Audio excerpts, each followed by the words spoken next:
All right, ladies and gentlemen, we got Rachel. She's going to be performing tonight. She's going to be reading a poem. Is that what you're doing? Reading a poem to us? If we can just give our attention to Rachel, she's going to be reading a poem to you guys. Here we go. Hi, guys. How are you doing tonight? Well, first of all, my poem is going to be, it's named My Skin. It's about racial issues due to my skin. Like, as a Latina girl growing up in a place where, even though, we're a small town, we love, we have a beautiful community.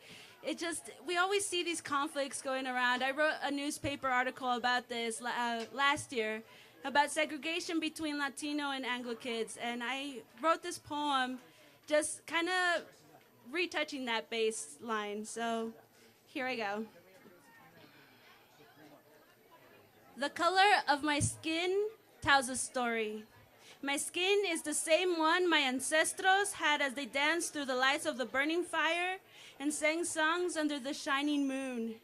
The same color that the earth tells the story of the stars in the sky and the sand on the beaches.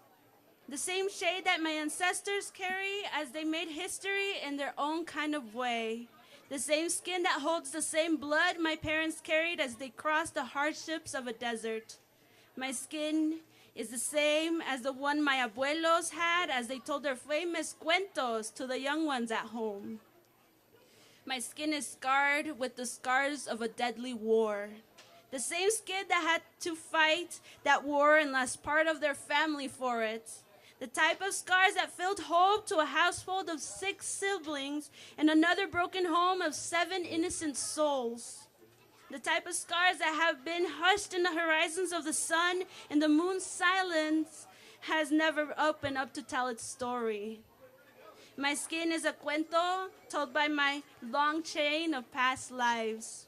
A cuento where my drunk great-grandmother had her daughter leave Spain with her cousin who was going to a place that holds the Savior's name, El Salvador.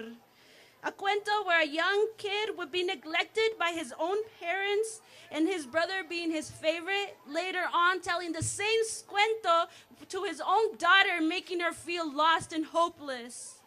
My skin has been racially segregated by other skins that carry the same blood, calling them wetbacks, aliens, and immigrants. Such words always break our hearts. Making my skin sink into a war zone of racial issues and discrimination, my skin feels it all. The pain is shown in my eyes as they tear up to the loud mouths and the poisonous hearts that always blame us for everything we do.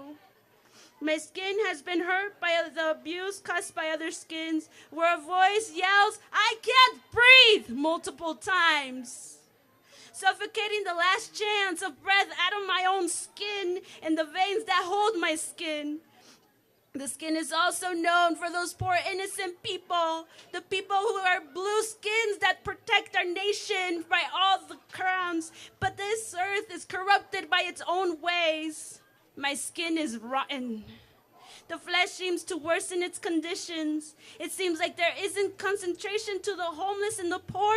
Instead, there's so much of an angry man with a face that carries a lot of pain and a gun in his hand, pointing it at poor innocent children or schools and areas where there's teachers teaching the life of an educated soul. My skin shows fear as everybody around me looks at me, points at me, makes me feel less than I don't know what to do with me. My skin has multiple shades of colors. Not only red or blue or brown or yellow or pink or orange or even rainbow. My skin doesn't discriminate or hurt or steal. My skin loves, protects, cares, shows grace, inspires, hopes, and observes. My skin is shared to you today. The skin I share about is yours. This skin is also mine. This skin is everybody's. Thank you. Rachel, that was awesome. Let's give it up for Rachel one more time. Woo! Rachel, where are you going? Where are you going? You know.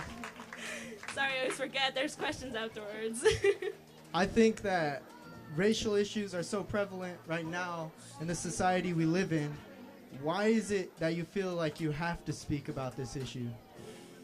There's always this, I don't know, like every time I walk around the streets and I see somebody, I'm like, you know, what would I feel in their shoes? And I feel like, you know, sometimes we don't place ourselves in those shoes, and we forget about those who really need it. And, you know, speaking out tonight, I meant it as like myself, like what happens if I was in this scenario where, you know, this world, where are we today? Like what difference are we making? So I feel like there's always that possibility where we can make a change and, you know, live at peace. Hey!